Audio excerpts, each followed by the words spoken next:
I typically stage ballets for the Balanchine Trust that go on the more classical side of things. I don't have the so-called neoclassical rep in my works. I don't do the leotard ballets.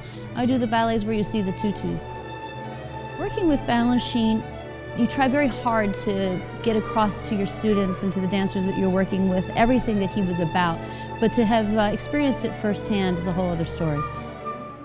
The number of times that I performed in the Nutcracker has really served me well because I know all the steps, I know all the parts, and it was beaten into me because I did it so often that to stage the ballet now is very easy for me, actually.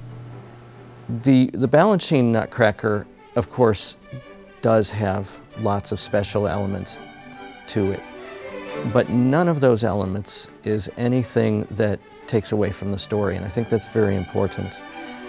We, of course, have a magical Christmas tree.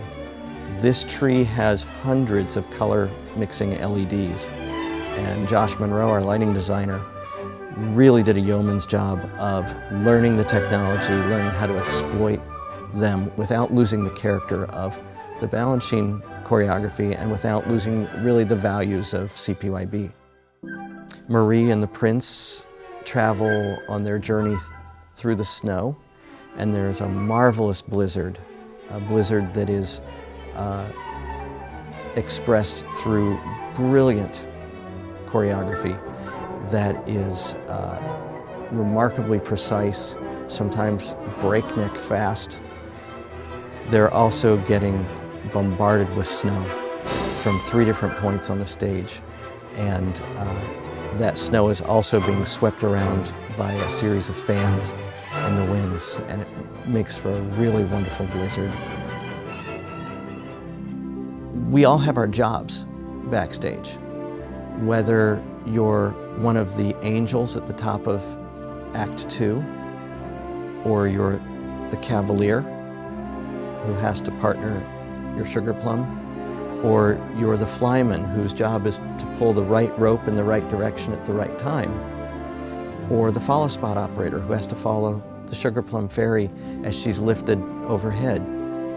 We all have our jobs, and it is a remarkably intricate and carefully choreographed action backstage as well as on stage, because everything that the dancers are doing so carefully on the right counts and in the right place on stage is complemented by our doing our part at the right time.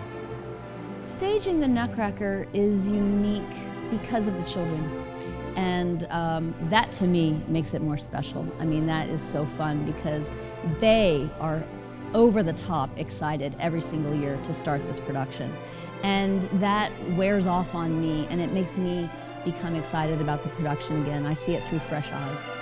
Here we are. This is the Central Pennsylvania Youth Ballet, and we have our young dancers out on that stage doing the same choreography that some of the finest dancers in the world are dancing. And they do it with Marcia's signature technique, with Darla's magic touch with the Balanchine style. They are wonderful performers, and they hit the wings, and all of a sudden they're 12 or 13 again, and they're talking about what they did last night after rehearsal, and they just become kids again until the next entrance, and then they're back out on stage knocking your socks off again. And that is one of the things that is so remarkable for me about CPYB.